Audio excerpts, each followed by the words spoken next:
이번 방송에서 제공하는 투자 정보는 투자 판단에 대한 조언입니다. 방송에서 제공하는 주식의 가치, 가격 상승 및 가격 하락에 대해서는 방송사에서 보장하지 않습니다. 이 시각 헤드라인 뉴스입니다. 1년 넘게 신규 노선 불허 등 정부 제재를 받고 있는 진에어가 국토교통부에 제재 해제를 공식 요청했습니다. 진에어는 항공법령 위반 재발 방지와 경영 문화 개선 이행 내용을 담은 최종 보고서를 국토부에 제출하고 제재 해제를 요청했다고 밝혔습니다. 보고서에는 이사회 역할 강화, 준법 지원 조직 신설, 수평적 조직 문화 구축과 사회공헌 확대 등 모두 17개 항목에 관한 내용이 담겼습니다. 일본의 수출 규제 조치로 영향을 받는 소재와 부품, 장비 산업의 자립을 위해 정부가 추가 경정 예산 2,179억 원을 쏟아붓습니다. 산업통상자원부는 오늘 국무회의에서 이 같은 내용의 소재, 부품, 장비 추경 예산 기술 개발 사업 추진 계획을 보고했습니다. 미국 정부는 북한이 오늘 아침 발사체 2발을 쏘아 올린 데 대해 상황을 주시하며 동맹과 긴밀히 협의하겠다고 밝혔습니다. 이어 그 지역의 동맹들과 긴밀히 협의하겠다고 덧붙였는데 미국 정부는 앞서 이 북한의 미사일 발사 때마다 이 같은 신중한 입장으로 대응한 바 있습니다. 일본 정부는 북한이 발사한 발사체와 관련해 일본 영해나 배타적 경제 수역 EEZ에 날라온 것은 확인되지 않았다고 밝혔습니다. 이와 관련해 NHK는 북한이 어젯밤 외무성 차관 담화를 통해 이달 말 북미 협상 재개 의욕을 드러낸 뒤 발사체 발사를 강행했다며 이는 기술력을 보여주며 미국을 흔들려는 의도가 있어 보인다고 분석했습니다. 시청자 여러분 안녕하십니까. 오늘장 내일장 일부 출발하도록 하겠습니다. 서정덕입니다. 코스피는 오늘도 올라가고 있고요. 코스닥 같은 경우에는 올라가다가 다시 하락하다가 보합권까지 올라오는 혼조세를 반복하고 있습니다. 이번 주 트렌드가 일단은 코스피는 지속적으로 상승 흐름을 소폭씩 가져가는 거고 코스닥은 장중 조정이 계속 펼쳐지고 있는 거고요. 사실 이번 주만 그런 게 아니라 지난주부터 계속되고 있는 상황입니다. 상승 흐름 추세는 가져가고 있고 일단 매물대가 조금씩 해결돼 가는 모습이 긍정적이어 보입니다. 미중 간의 무역 분쟁에 대해서는 긍정적 코멘트들이 현재까지는 이어지고 있는 상황입니다. 이 상황에서 트럼프 대통령의 트윗이나 여러 가지 발언을 통해서 찬물만 끼얹지 않는다면 일단 다음 달까지는 긍정적인 기류는 가져갈 수 있을 것으로 보입니다.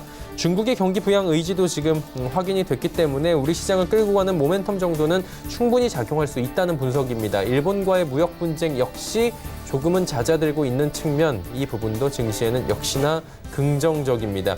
다만 북한이 미확인 발사체, 미사일을 지금 발사를 했습니다. 그러다 보니 지속적으로 발사를 하다 보니 증시에는 거의 영향은 없어 보이는데 이 부분에 대해서 너무 무뎌지는 건 아닌지 이런 얘기들도 지금 나오고 있긴 한데 방산주들 크게 움직임이 없는 상황입니다. 지금 거래소 쪽 살펴보니까 전기전자 업종 조정이 오늘 나오긴 하는데 철강이나 통신, 금융 그리고 운송장비 상승이 나오면서 지수 상승 보이고 있고요. 코스닥은 전체적으로 제약, 바이오, 대형 종목들의 조정이 좀 나오면서 지수가 내려가고 있긴 한데 전체적으로는 장중 조정이 오전에 일어났고요. 오후 들어서 지금 조정폭, 낙폭을 좀 줄이는 모습들 확인이 됩니다. 그리고 내일은 옵션 만기일입니다. 목요일 옵션 만기일이 목요일, 금요일 휴장이기 때문에 하루가 당겨지면서 당장 내일 옵션 만기일이고 내일이 이번 주의 마지막 거래일입니다. 월, 화, 수 3일밖에 안 되는 거래일 또 효과적으로 마무리하면서 추석 맞이해야 될 텐데 어떤 방향성이 좋을지 어떤 부분들을 오늘부터 내일까지 좀 주의를 해야 할지 하나하나 짚어보는 시간 일부에서 자세히 마련해 보도록 하겠습니다. 코스피부터 만나보도록 하죠. 자, 지수가 2030선대까지 올라옵니다. 일단 코스피가 계속해서 매물대 소화를 하는 모습들이 보여지고요. 급등보다는 조금씩 올라와 주고 있는 상황입니다. 하루간의 흐름 정리합니다. 보시면 장중 고점 부근까지 다시 올라오고 V자 모양이 나오는데 사실 하락하면서 V자 모양이 나온 게 아니어서 이 V자 모양은 굉장히 고무적이다 이렇게 볼 수는 없겠지만 일단 당일 매물대 소화 과정은 지금 안정적으로 거치고 있다라고 표현이 될 것 같습니다. 2022포인트 오늘 장중 저점이고요. 저점 찍고 지금 계속해서 올라가고 있는 상황입니다. 다음 살펴보도록 하죠. 자, 보시면 개인은 팔고요. 기관 외국인은 삽니다. 개인은 오늘 상승장에서 또다시 1,112억 원 정도의 매도가 나오고 있고 기관 외국인이 지금 현재 매수를 해주는데 외국인의 매수 물량은 좀 줄어들고 있고 기관은 어제까진 팔다가 오늘은 또 사네요. 894억 원. 특히나 전 주체가 골고루 매수에 지금 나서고 있다라고 보시면 될 것 같습니다. 다음 살펴볼까요? 삼성전자는 강보합으로 전환을 했습니다. SK하이닉스는 빠지고요. 이 정도면은 전기전자 업종 뭐 큰 폭의 하락은 아니지만 어느 정도의 조정이 나오고 있다. 워낙에 SK하이닉스만 봐도 한 뭐 저점 대비해서 15% 이상이 올라왔기 때문에 이 대형주가 좀 보셔야 그 장중 조정은 어느 정도 예측을 하셔야 됩니다. 현대차가 상승 전환에 성공을 했고요. 네이버 어제는 상승 흐름을 가져갔는데 오늘은 살짝 조정이 나오네요. 다음 살펴보도록 하죠. 현대모비스 그리고 LG화학, 셀트리온 빠지는 가운데 신한지주, LG생활건강 올라갑니다. 중국 관련 소비주들 그리고 금융주들도 오늘 흐름이 좋습니다. 다음 살펴보죠. 포스코, SK텔레콤, 삼성바이오로직스, KB금융, 기아차까지 전 종목이 현재 상승 흐름 가져가고 있는 상황이고요. 상승폭이 금융주들이 가장 눈에 띄는 상황입니다. 다음 살펴보도록 할까요? 코스닥은 623.91포인트 일단 하락 지금 모습을 보여주고 있는데 낙폭이 크진 않습니다. 하루간의 흐름을 좀 살펴보면 628 갭 띄우면서 출발을 하는가 했는데 622까지 장중 조정 나왔고요. 지금 저점 찍고 조금 올라오는가 했는데 다시금 지금 하향 추세로 전환을 한 상황입니다. 오늘 같은 경우에는 장중 조정이 코스닥 같은 경우에는 더 거래소 대비해서 강하게 일어나고 있는 상황입니다. 수급 주체 보시면 뭐 최근 트렌드 비슷합니다. 개인은 사고 기관 외국인 팔고 기관 외국인의 매도 물량을 개인들이 받아내고 있는 형국. 일단 뭐 오늘은 달라진 점이라면 유일하게 연기금이 오랜만에 코스닥에 매수가 들어왔다. 45억 원이지만 소량이지만 빨간불을 보여주고 있다. 연기금만큼은 이렇게 보시면 될 것 같습니다. 시총 상위주들입니다. 전해드린 대로 제약바이오 대형주들 오늘 조정이 좀 나옵니다. 헬릭스미스 조정 좀 크게 나오고요. 셀트리온 헬스케어도 빠집니다. CJ ENM 어제 큰 폭의 상승이 나왔는데 오늘 조정 나오고요. KMW 7만 원 살짝 이탈되네요. 펄어비스가 1.75% 빠지면서 20만 원 문턱에서 미끄러져 내려옵니다. 다음 살펴보도록 하죠. 메디톡스, 휴젤, 스튜디오 드래곤, SK머티리얼즈, HLB까지 시총 1위부터 10위는 전멸이라고 보시면 될 것 같습니다. 스튜디오 드래곤은 전일 상승폭이 워낙에 컸고 최근에 뭐 5만 원 초반부터 7만 원 부근까지 약 20% 가까이 40%군요. 40% 가까이 급등을 했기 때문에 좀 조정이 살짝씩 나오는 모습이 보여지는데 조정이 강하지가 않습니다. 아스달연대기는 기대감일까요? SK머티리얼즈, HLB 빠지는데 HLB의 낙폭이 조금 큰 상황이고요. 11위부터 15위 종목들 살펴봅니다. 파라다이스 보합, SFA, 약보합, 그리고 원익 IPS, 솔브레인, 컴투스까지 세 종목은 상승 흐름 가져갑니다. 원달러 환율 짚어보도록 하죠. 환율은 1191원입니다. 오늘도 조정 나오면서 1190원대 초반까지 현재 다 있는 상황입니다. 금일 본 방송에서 제공해드리는 정보는 투자 판단에 대한 조언일 뿐입니다. 해당 주식의 가치와 수익률 보장해드리지 않는다는 점 참고해 주시길 바랍니다. 이슈 바로 짚어보도록 하겠습니다. 유한타증권 메가센터 분당점의 백인범 대리입니다. 안녕하세요. 네, 안녕하십니까? 네, 오늘 시장 이슈부터 정리해보도록 할까요? 네, 오늘 시장 아무래도 좀 투심 개선과 더불어서 대외적인 이슈죠. 트럼프 미 대통령이 미중 무역 협상과 관련해서 좀 스탠스가 좀 긍정적인 모습, 또 그리고 유럽 통화정책회의에서 금리 인하라든가 양적 완화가 다시 한번 좀 거론될 가능성 등 일단 전반적인 위험자산 선호 개선 가운데 좀 코스피 시장을 중심으로 좀 상승세가 좀 보여지는 모습, 오늘 시장에서도 포착이 되고 있는 모습입니다. 일단 국내 증시 최근 안정을 찾고 있는 점과 더불어서 일단 최근 국내 증시에 있어서 긍정적인 요인 크게는 4가지 좀 점검해 보시면 좋을 것 같은데요. 일단 첫 번째는 PBR 측면, 두 번째 이익 모멘텀, 그리고 환율과 수급 등이 좀 꼽아볼 수가 있을 것 같습니다. 일단 PBR 수준 먼저 살펴보자면 코스피 PBR 수준 최근 급락시 0.76배까지 빠졌다가 최근에 0.8배까지 반등하고 있는 모습인데 일단 이 PBR 밴드 수준이 2000년대 초반을 제외하면 역대 최저 PBR 수준이다라는 점을 볼 수가 있을 것 같습니다. 그러니까 즉 이 말인 즉슨 밸류에이션은 충분히 싼 상황이다라고 해석을 해볼 수가 있을 것 같고요. 일단 다음 요인으로 이익 모멘텀 역시도 다시금 상승 전환하고 있다라는 점을 꼽아볼 수가 있겠습니다. 일단 우선 12개월 포워드 EPS의 이런 전년 동기 대비 증감률이 주가와 유사한 흐름을 보이는 특징이 있는데 일단 이 말인즉슨 예상 이익 모멘텀이 전년 동기 대비 증가하는 모습이 포착이 된다면 주가 역시도 동일하게 상승 동행하는 경향이 있다라는 점입니다. 일단 즉 이 이익 모멘텀이 최근 하락 추세를 멈추고 상승 전환했다라는 점도 긍정적이다라고 보시면 좋을 것 같고요. 그리고 환율 역시도 최근 1,200원 선 돌파 이후에 현재는 1,190원대에 머물고 있지만 환율이 1,200원 선을 상향 돌파했었다라는 점에 주목을 해보시면 좋을 것 같습니다. 일단 외국인 투자자 입장에서는 일단 우리 시장에 대한 매수 요인으로 좀 작용할 여지가 있다라는 점을 좀 볼 수가 있을 것 같은데요. 일단 과거 사례상 1,200원 선을 상향 돌파한 경우 이런 환차익을 고려한 외국인 순매수가 적극적으로 들어왔었다라는 점. 그렇다면 일단 1,200원 선을 돌파한 현재 시점 내에서는 도리어 외국인의 우리 시장 노로의 순매수 전환 요인으로 기대해 볼 만하다라고 꼽아볼 수가 있을 것 같습니다. 그리고 마지막으로는 신용 잔고 비율 좀 긍정적이다라고 볼 수가 있을 것 같은데요. 일단 코스닥 시장 시가총액 대비 신용잔고 비율이 최근 2%대 초반까지 하락했다라는 점입니다. 즉 이는 신용잔고 급감에 따라서 주가 하락 시 물량 부담이 완화가 되었다라는 점. 즉 이는 저점에 대한 신뢰가 제고될 수 있다라는 점에서 시장 하방이 좀 나왔다라는 점으로 해석을 해볼 수가 있겠다라고 정리를 해볼 수가 있을 것 같습니다. 일단 그렇다면 시장 하방은 다져져 있다. 그렇다면 시장은 급락보다는 최소한 하방 지지력을 확인하면서 상승을 계속적으로 시도할 여지가 있다라는 점으로 해석을 해볼 수가 있을 것 같고요. 그렇다면 여기서 모멘텀, 실적 등을 감안한 업종과 종목 선택 적극적으로 해봐도 될 시점이지 않을까라고 정리해 볼 수가 있을 것 같습니다. 네, 여러 가지 이슈 정리해 주셨습니다. 이 외에도 저희가 시장에서 주목할 만한 것들이 있을 것 같은데요. 어떤 점들을 좀 볼까요? 네, 일단 이슈적인 측면에서 돼지고기 관련주들에 대한 관심은 계속 둘만하다라고 좀 보시면 좋을 것 같은데요. 일단 우리도 명절을 앞두고 있지만 중국 역시도 명절을 앞두고 있는 상황 속에서 중국의 돼지고기 가격이 급등세가 예사롭지가 않은 모습입니다.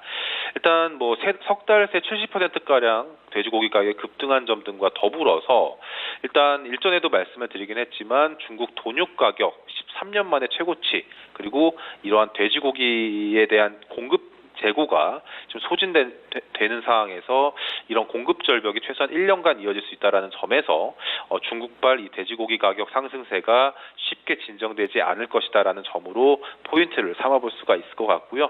그리고 일단 이벤트성으로 중추절이라든가 우리 명절 등을 앞두고 돼지고기 수요가 급증하는 시기다라는 점에서 일단 중국 돼지고기 가격 상승에 따른 1차 수혜, 그리고 우리도 역시나 명절이 있지만 중국의 이런 중추절 이후에 중국 돼지 관련한 뉴스가 다시 한번 나올 시기 등을 감안을 했을 때 일단 명절을 앞두고 일단 돼지고기 관련주들에 대해서 저점 매수를 한번 노려볼 만한 시기도 어느 정도 왔다라고 생각을 해보시면 좋을 것 같습니다.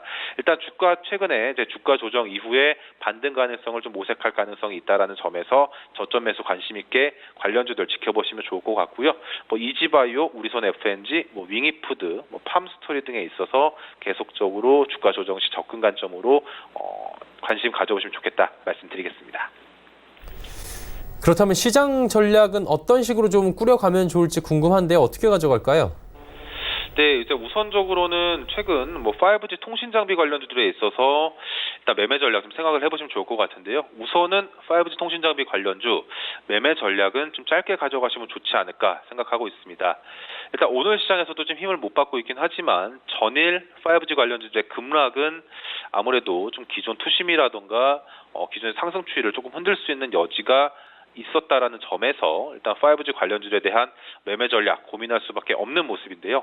일단 전일 관련주의 급락, 아무래도 기존 매수 주체였던 외국인들을 포함한 차익 매물이 쏟아지면서 단기 매도세로 좀 돌아선에 따른 결과, 그리고 거기에 심리적인 요인이었죠. KMW의 대주주 블록딜 소식이라던가, 그리고 중국 관련주로 꼽혔던 RFHIC의 이런 주가 급등 등의 요인 등이 아무래도 차익 실현과 투자 심리를 좀 흔들리게 했던 점 등이 전일의 급락 요인으로 꼽혀지고 있는 모습입니다. 일단 당연스레 이러한 이런 상황 속에서는 실적 고점 논란 다시 한번 또 거론이 될 수가 있는 모습이고, 그리고 명절을 앞둔 현금화 욕구 등 이런 주가 조정 요인 등은 계속적으로 잔존해 있는 모습. 하지만 또 반대로는 저가 매수를 노리던 매수 대기자들에게는 저점 매수의 기회로 인식되는 측면 등이 상충되면서 결론적으로는 주가 변동성이 당분간 심화될 것으로 보여지고 있습니다. 일단 업종 내 종목별로 차별화도 있겠고, 그리고 일단 이 5G 통신 장비에 대한 업종에 대한 그 중장기적인 성장성이라든가 실적 성장성은 여전히 긍정적이다라는 점에서 일단 부담을 느끼시기보다는 이러한 상충되는 의견 속에서 트레이딩 관점에서는 접근해 볼만하다라고 좀 결론을 세워볼 수가 있을 것 같고요. 일단 5G 통신 장비 관련주 당분간은 주가 변동성을 감안한 주가 급락이라든가 조정 시 매수, 그리고 반등 시 매도 등의 이런 트레이딩 전략 대응으로 업종 대응에 참고해 보시면 좋겠고, 일단 뭐 KMW를 비롯한 HFR, 다산 네트워크스 등을 집중해서 보시는 전략, 그리고 이동 평균선 기준으로 본다고 했을 때는 5일 이평보다는 20일 이평선에 대한 지지 여부 확인하시면서 매매 전략을 세워보신 전략, 이렇게 참고해 보시면 좋겠다 말씀드리겠습니다. 네, 뭐 올라가고 있는 5G도 말씀을 해주고 계신데 사실 시장 상황이 좀 미미하게 움직이고 장중 조정 나오고 재미가 없잖아요. 그래서 한 가지 질문을 좀 드리고 싶은 게, 그러다 보니까 테마주 요즘에 꿈틀꿈틀 되더라고요. 테마주에 대해서는 어떤 지금 접근 방향성이 좀 필요할지 좀 짚어주시면 좋을 것 같은데요. 네, 테마주 상당히 어렵긴 합니다. 아무래도 추석을 앞두고 나서는 사실 뭐 일정 테마주를 좀 언급해드리기는 어렵겠지만, 정치 테마 관련한 주식들이 좀 움직일 여지가 있다라는 점에서 일단 뭐 대선 주자라든가 뭐 어느 정도 정치인 관련 테마주들에 대한 접근, 그래도 좀 소극적으로 해볼 만한 시기이지 않을까라고 보시면 좋을 것 같고요. 일단 질문은 테마주로 주시긴 했지만 최근 시장 뭐 사실상 테마주에 대한 매력도 있긴 합니다. 하지만 뭐 오늘 뭐 철강주라든가 화학주들 최근 반등 등과 더불어서 일단 대형주들 저가 매수에 대한 논리도 좀 적절한 상황이기 때문에 시장이 그렇게 어려운 상황이 아니다라고 했을 때는 테마주의 메리트보다는 오히려 급락한 좀 대형주라든가 중대형주들에 대한 저점 매수 관심이 조금 더 효율적이지 않을까라고 생각하고 있습니다. 네, 지금 꿈틀대고 있는 테마주 관련 이야기까지 함께 남겨주셨습니다. 오늘 말씀은 여기까지 듣도록 하겠습니다. 고맙습니다. 네, 감사합니다. 우한타증권 메가센터 분당점 백인범 대리와 함께하고 있습니다. 자, 지금 시가총액 상위 종목들 변동 상황을 잠시 짚어본 뒤에 저희가 이슈 칼럼 넘어가 보도록 하겠습니다.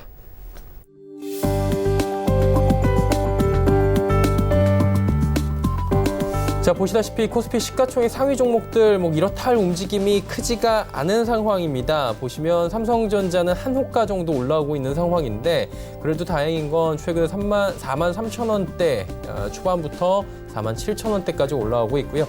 뭐 지지선이라고 보이는 46,000원대는 계속해서 지켜주고 있는 모습입니다. SK하이닉스 역시 오늘 하락을 하고 있지만 전거래일까지 큰 폭의 상승이 수반이 되면서 지수를 이끌어 올린 공신입니다. 그러다 보니 오늘 어느 정도의 차익 실현 매물들이 현재 나와주고 있는 상황이고요. 현대차 같은 경우에 현대차 그룹주들이 어제는 현대글로비스 사고로 인해서 좀 안타까운 사고였죠. 여러 가지 사실 사람이 원조입니다. 지금 24명 모두 무사 생존했다라는 부분에 많은 분들이 좀 감격을 하고 계신 것 같은데, 그러다 보니 이제는 이익을 좀 신경을 쓸 때다 하는데 보험 부분도 있고 그러다 보니 큰 손실은 없을 것이다 라는 지금 전망이 나오면서 일단 1,000원 정도의 상승이 오늘 수반이 되고 있는 상황이고요. 네이버는 0.98% 하락합니다. 일단 15만 원대까지는 네이버는 악재가 좀 있긴 했는데 다시 올라온 상황입니다. 다음 살펴보도록 하죠. 현대모비스는 1.2% 정도 하락이 나옵니다. 일단 운송장비 중에서 현대모비스가 그동안 가장 많이 상승을 했습니다. 52주 신고가를 최근에 터치한 종목이어서 차익 실현 욕구가 강한 상황이고요. LG화학, 셀트리온 빠집니다. 그리고 신한지주와 LG생활건강 올라가는데, 오늘은 가장 괜찮은 흐름의 섹터는 금융주라고 볼 수 있습니다. 신한지주가 1.33% 올라가고 중국 관련 소비주들도 나쁘지 않은 상황입니다. LG생건은 130만 원 부근까지 이제 얼마 남지 않은 상황입니다. 다음 살펴보도록 하죠. 자, 포스코가 오늘 괜찮은 흐름 또 가져갑니다. 철강주 오랜만에 기지개 켜주고 있는 상황이고요. SK텔레콤은 23만 원대 저점 확인을 하면서 24만 원대로 또 단숨에 올라오고 있는 상황입니다. 삼성바이오로직스 지금 상승 흐름 가져가고 있고요. KB금융 3%의 상승입니다. 오늘장에서 상승폭이 가장 괜찮은 건 KB금융, 기아차도 역시나 상승 흐름 가져갑니다.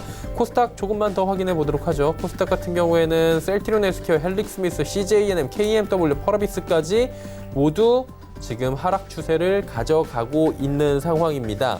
일단 헬릭 스미스의 낙폭이 3.8% 가장 크고요. 일단 뭐 KMW도 지금 7만 원대에서 지금 계속해서 공방을 벌이고 있는 상황입니다. 다음 살펴보도록 하죠. 자, 메디톡스, 휴젤 같은 섹터인데 메디톡스가 조금 더 빠지고 있고 스튜디오 드래곤은 아스달련대기에 대한 뭐 긍정적인 코멘트가 어제 나왔죠. 아스달련대기 시즌2가 재밌다고 합니다. 시즌1에서는 방대한 세계관, 또 여러 가지 뭐 CG 등등 뭐 여러 가지 잡음이 있었는데 이번에 좀 호평을 받으면서 어제 급등했고요. 오늘은 매물 소화 과정입니다. SK머티리얼즈, HLB까지 모두 하락 추세입니다.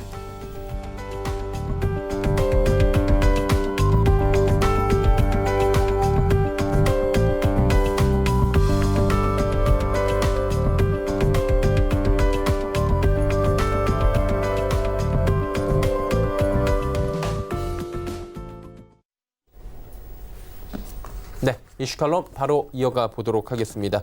GFM투자연구소 이진우 소장과 함께합니다. 어서 오세요. 네, 안녕하세요. 네, 일단은 뭐 우리는 쉬는 날인데 추석 네. 연휴인데 22 통화정책회의가 목요일 날 이제 열리죠. 예정이 돼 있고요. 네. FOMC에도 이제 뭐 다음 주인데 금융 완화에 대한 시그널을 확실히 보여주지 않을까라고 기대들을 하고 계셔요. 특히나 뭐 드라기 총재 같은 경우는 마지막이잖아요. 선물 하나 주고 가야죠, 사실 이때쯤에. 그러니까요. 예. 지금 10월 말 퇴임이니까 요즘 6주 간격이죠. 그래서 아마 이번에 하고 나서 10월 하순에 한 번 더 회의 마지막으로 하고 이제 퇴임할 텐데 그 지금 이제 퇴임을 앞둔 드라기 총재가 과연 여기서 뭔가 또 획기적인 부양책을 내놓고 가야 되느냐, 예. 아니면은 라가르드 지금 22 총재 내정자한테 후임한테 이렇게 맡기고 가야 되느냐 이런 말도 있는데, 한 가지 분명한 거는 지금 22 통화정책회의가 가까워지면 가까워질수록 이 시장 22에 대한 기대감을 낮추고자 하는 어떤 22 관계자들의 발언, 너무 그렇게 기대하지 마세요 하는 쪽에 발언들이 좀 쏟아져 나옵니다. 예. 주로 이제 EU내 중앙은행 총재들인데 뭐 네덜란드, 에스토니아, 무슨 뭐 프랑스 예. 중앙은행 총재 이르기까지, 그러다가 바이트만 총재 독일의 이런 식인데요.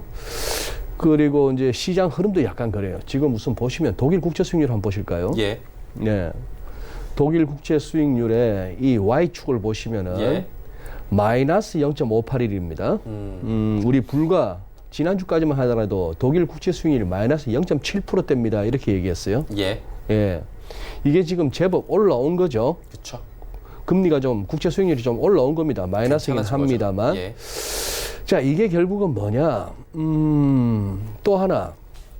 이탈리아도 살짝 막 내려오다가 이태리 10년물이 지금 0.947입니다. 예. 지금 매일 시장 지표 체크하시는 우리 시청자분들이라면 미국채 10년물 요새 얼마죠? 뭐 한 1.5, 1.6 정도 하나요? 그 정도 할 거예요. 예. 미국 국채 수익률이 1.5, 1.6인데 지금 이렇게 되고 있어요. 자, 이탈리아 한번 길게 한번 보실까요? 우리가 생각하기에 이탈리아 그래도 뭐 한 7%대 금리는 돼야 되지 않는가. 특히나 2011년 유로존 재정위기가 터지면서부터 이탈리아 주범이었죠. 이탈리아 이렇게 예. 주범이었지, 피그스 국가 중에 하나였던 만큼 막 올라가다가 2012년 7월부터 본격적인 국채 수익률 하락세, 많이 즉 빠졌네요. 이탈리아 국채 가격이 올라가는, 예. 그렇게 해서 지금 앞서 보시다시피 지금 이 숫자가 나오죠. 뭐 그냥 0.947 뭐 이런 예. 식의 흐름입니다. 이때가 뭐였느냐? 2012년 7월 마리오 드라기의 whatever it takes, 무엇라도 하겠다, 유로를 사수하기 위해서 했던 그 이후였죠. 예. 그때부터 무슨 뭐 LTRO도 하고 양적 완화도 하고 미국이 하지 않는 회사채를 사기까지 해서 별의별 걸 다 사면서 이렇게까지 끌어올린 거죠. 끌어올렸습니다. 예. 이탈 채권 가격을 끌어올린 거에다가 또 이렇게도 볼 수 있죠. 이런 식의 흐름. 자, 그다음에 자, 미국도 마찬가지예요. 독일 국채 수익률이 또 약간 끌어올리는 면도 있습니다. 예. 또 어떤 뭐 그 일주일 시차를 두고 열리는 연준에 대해서도 조금. 그래서 지금 여기서 이제 이 과정도 한 30분짜리 얘기가 돼요. 왜 이렇게 됐는가? 그거 하고 왜 오늘 이런, 끝나요? 예, 끝나죠. 이것도 한 30분짜리 되는데 왜 사람들이 이탈리아 같이 불안한 나라의 국채를 살까? 사는데 예. 1%도 안 되는 수익률인데도 살까? 미국 거 사지. 그러니까요.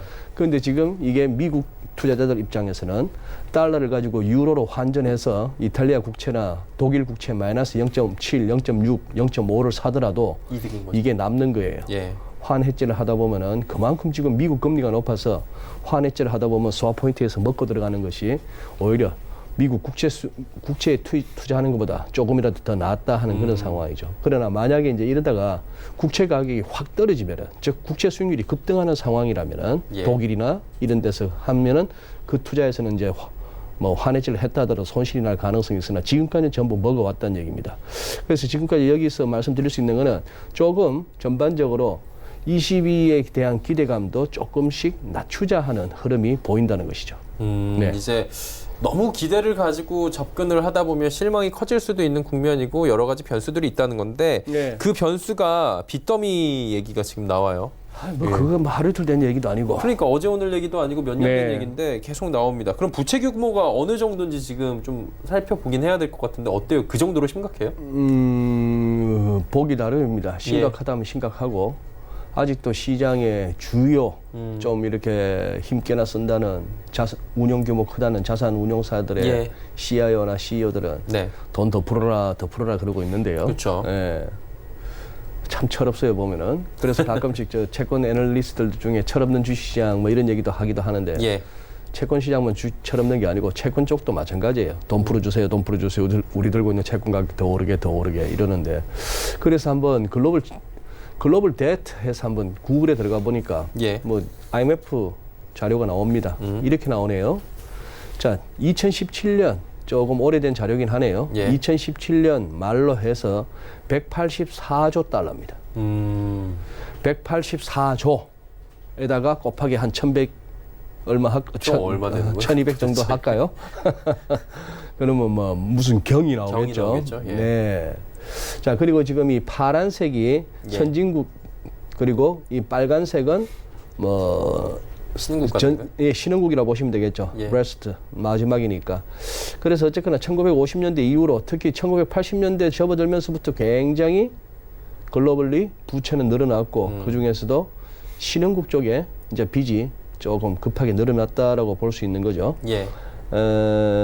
퍼센트 오브 GDP입니다. 뭐 전 세계 GDP의 대비해서. 한 220% 정도 가까이 와 있네요. 뭐 그런 식이니까 빚을 낳고 해서 빚이 많긴 많은 것 같습니다. 그래서 장 좋을 때는 이런 얘기는 쑥 들어가고, 장이 조금 나빠서 왜 장이 이렇게 나쁘지 하고 이제 찾다 보면은 이제 기사 뭐 언론에서나 또 시황쟁이들이 이런 걸 막 찾아내죠. 갖다 붙일 때 그래야죠. 떨어지는 이유를 찾기 위해서. 네, 네. 그러면은 이게 저금리 상황이니까 좀 빚이 이 정도 있어도 뭐 네. GDP 전 세계 GDP 대비해서 250%여도 좀 괜찮지 않을까 이런 얘기가 자연스럽게 나오지 않아요? 뭐 그거는 이제 예. 어떤 세상을 바라보는 시각의 차이인가요? 시각의 차이 같습니다. 개인적으로는 어떠세요? 저 그게 궁금해요. 저는 예. 이 부채 문제에 대해서 소장님은 어떤 시각이신지, 이 전문가잖아요, 이쪽. 빚 많이 내서 예. 빚으로 성공한 사람들은 계속 더 무서워하지 않을까? 부채를 무서워하지도 않을 뿐더러 그 레버리지 효과를 개념을. 갖다가 굉장히 또 선호하기도 하고 예. 또 그거 갖다가 얼마든지 예쁘게 포장할 수 있는 논리들이 많죠. 돈이 돈을 번다? 빚 내서 파산하고 그 와중에 챙기고, 뭐 아주 극한적인 경우는 한 몇 년 콩밥 좀 먹고 오고 평생 누리고 뭐 이런 식으로 가는 사람들. 예. 트럼프 대통령 계산이 그렇게 나온다는 거 아닙니까? 연준이 100bp만 내려주면은 트럼프 대통령 개인적으로 은행권에 지고 있는 빚에 이자만 우리 돈으로 한 40억 원이 매년 절감된다는 거예요. 진짜 부자인가 봐요, 이분은. 빚부자죠, 빚부자. 빚부자. 어디 부자들이 자기 돈으로 돈 법니까? 그쵸. 남의 돈으로, 눈먼 돈으로, 정부 돈으로, 예산으로 뭐 이렇게 흘러내리는 돈들 가지고 백으로 힘 이렇게 해서 다 해왔던 그런 세력들이고, 알면은 금수저 물고 나온 사람들, 뭐 선친이 이룬 그걸로 그렇게 하는데, 그 사람들한테는 또 돈도 더 잘 빌려주죠. 금리가 싸요? 그런 사람들한테는 돈도 더 많이 더 잘 빌려줍니다. 그래서 빚 많은 사람들은 빚을 더 내고, 뭐 천냥빚보다 만냥빚쯤 되면 이제 빚진 사람이 큰 소리치는 그런 국면도 뭐 되고. 여담이긴 한데 재밌는 게 빚을 한 번도 안 내보고 은행 가면 잘 안 빌려주려고 그러더라고요. 그래요. 예, 잘 갚아야지 예, 빌려주고 예. 금리도 낮춰주고. 그런 사람들이야 빚이 뭔 문제냐. 특히 또 이제 기업 중에서도 빚 없이 자기 자본만 가지고 하는 기업들이 하는 있어요? 기업들 보고 바보라고 또 이렇게 손가락질 하기도 하죠. 그런 식인데 반면에 빚 없으면서 한다는 옛말이 뭐겠습니까?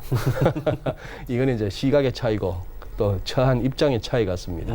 그러면 이제 여기 회사는 뭐 얼마나 빚 많은지 제가 잘은 모르겠지만 뭐 초대형 IB죠. JP모건 얘기를 좀 해볼 것까 하는데 볼PP 지수? 이거 뭐 얘기가 나오는데 예. 이거 뭐예요 이게? 예, 뭐 개념은 저도 기사를 봐도 잘 안 잡히는데 예. 뭐 이런 내용 같습니다. 이제 블룸버그에서 예. 최근에 이제 기사화하면서 이제 우리 국내 언론에서도 예. 소개가 된 개념인데요. 볼 PP. 예. 그러니 볼은 발로틸리티입니다. 변동성. 예. PP 이거는 저 예전에 트럼프 대통령이 뭐 정신없이 오타를 쳤는지 뭔지 몰라도 프레스 컴PP 해가지고 CONFE 해가지고 무슨 저 사전에도 없는 단어를 갖다가 한번 쓴 적이 있어요. 졸다가 올렸는지 뭔지. 예. 그래가지고 그때 한번 회자 됐는데 싹 지웠어요.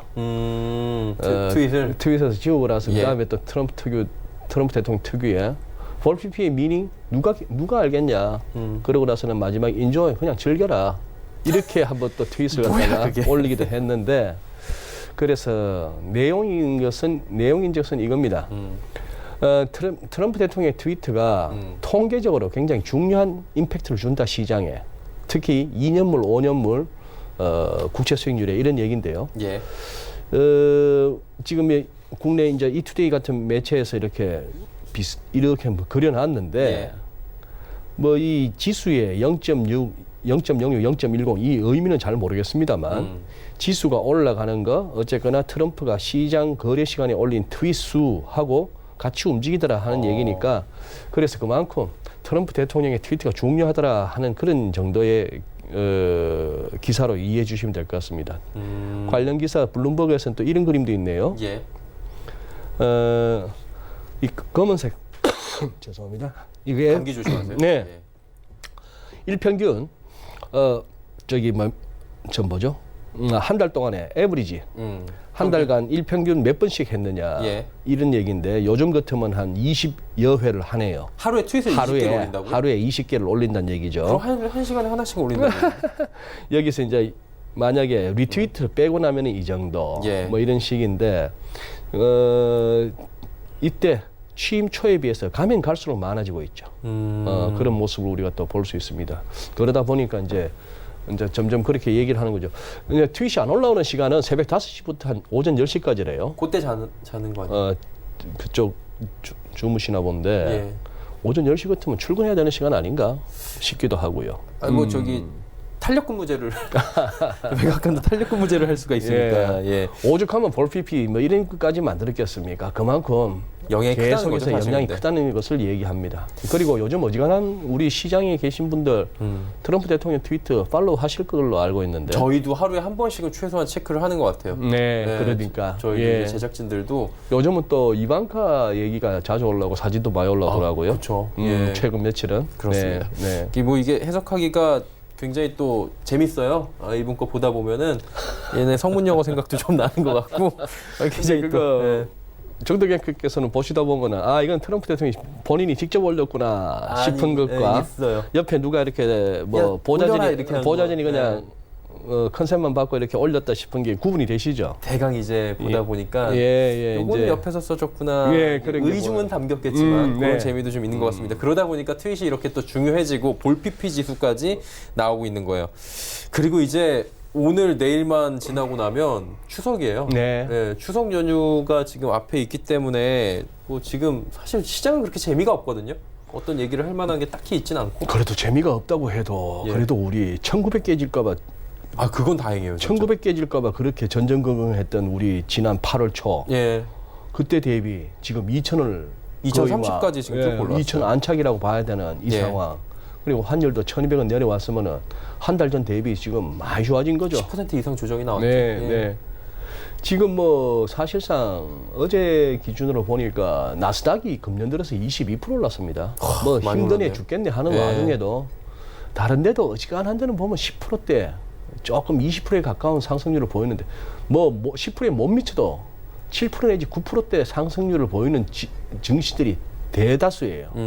지금 좀 이제 약간 삐리한 데가 의외로 선진국들 뭐 베트남 뭐 이런 데인데, 물론 제일 금년 들어서 제일 낙폭이 큰 증시는 뭐 보나마나 아르헨티나. 아르헨티나가 있구나. 예, 못 이기구나. 그러고 나서 이제 코스닥, 코스피 이렇게 예. 2등, 3등을 가는데, 그나마 이제 8월에 9월 접어들어서 이렇게 추석을 앞두고 좀 반등이 나오면서, 예. 글쎄요, 여기에 이제 선물 옵션 만기를 앞둔 뭐 약간의 움직임도 있겠죠. 예, 큰 손들의 어떤 의지도 반영됐다고는 볼 수 있겠습니다만, 그래서 추석 이후에도 지금 이 분위기가 조금이라도 더 이어진다면 우리도 결국 플러스로 돌아설 만해요. 한 9개월 남짓 만에. 예. 이제 그런 식인데, 오늘은 61선만 갖고 말씀드리겠습니다. 예. 결국 코스피 일간 차트 한번 보십시오. 예. 코스피 일간 차트 보시면은 지금 조금 짙게 분홍색으로 나와 있는 이 이동평균선이 5, 20, 60, 예. 61선. 그러니까 3개월, 거래일 기준으로 3개월 이동 평균이라 보면 되고, 예.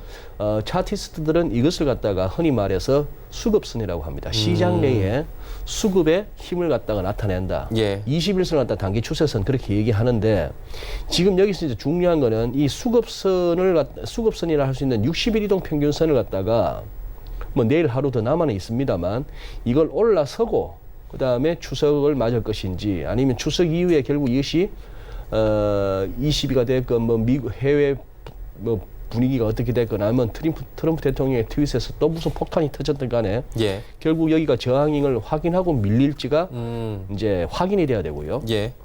우리 국채 선물 한번 보시겠습니까? 국채 선물 보시면은 국채 선물 차트인 만큼 이렇게 쭉쭉쭉쭉 올라가는 건 우리나라 국채 가격이 올랐다는 얘기고, 그만큼 금리는 떨어졌다는 그렇죠. 얘기예요. 근데 여기서 이제 참 끊임없이 꾸준히 일정한 올라가는데? 상승폭을 올라오고 기울기를 갖고 있던 이것이 갑자기 꺾였네요. 이제 8월 중순 이후부터 굉장히 흔들리기 시작하다가 밀립니다. 근데 얘도 지금 뭐죠? 61선? 추석 전에는 승부를 못 내겠다. 잘 모르겠다. 22 보고 하자. 이런 분위기죠. 달러원도 똑같습니다. 비슷하게 가네요, 다. 예, 달러원도 보니까 딱 61선에 와 있네요. 61선에 와 있는데, 예. 아직까지 지난번 이 4월 25일 갭을 갖다가 결국 채웠듯이 이번에 FMC 실망감, 그리고 8월 5일 날 7위안 돌파, 포치 뭐 이런 와중에 쿵쿵쿵 올라갔던 이때 생겼던 갭을 다 채우려면은 러플리 한 85원, 86원 정도까지 밀려줘야 되는데, 지금 이제 61선이 기다리고 있는 거죠. 여기서 기술적인 어떤 일감은 그렇습니다. 이런 상황에서 이런 5일선 내지는 21선이 바로 데드 크로스가 나겠느냐? 쉽지는 않아 보인다. 예. 여기서 바로 데드 크로스가 나겠느냐? 쉽지는 않아 보인다. 여기서 그럼 바로 골든 크로스가 나겠느냐 하는 부분에서 조금의 어떤 혼전을 좀 거쳐야 되지 않을까라는 이제 그런 생각을 해보는 것이죠. 핵심은 그냥 저겁니다. 지금 여기서 섣불리 연휴 이전에 포지션을 정리하기도 아쉬웠을 테고, 뭐 그런 상황인데요. 그냥 조금 다 내일 모레 목요일 날 22에 이어서 또 일주일 후에 나타나는 그 다음에 연준과 예, 또 BOJ까지 확인하면서, 예. 이 기술적인 관점은 이 점에서 한번 이렇게 주의하셔서 시장을 쫓아가시면 될 것 같습니다. 네. 외부의 좀 큰 흐름들을 확인을 하는 시점이다 보니까 지금 시장이 좀 지지부진하게 흘러가고 있으니까 이번 주 상황은 조금은 관망하는 게 아직까지는 괜찮아 보인다라고 저희가 정리하도록 하겠습니다. 오늘 말씀 여기까지 드려야 될 것 같습니다. GFM 투자연구소 이진우 소장이었습니다. 고맙습니다. 네, 감사합니다. 오늘 장 일장 1부 함께 하셨고요. 잠시 뒤 2부에는 두 분의 전문가와 함께 종목 짚어드리고 종목 상담 이어가는 시간 갖도록 하겠습니다. 2부에서 뵙겠습니다. 고맙습니다.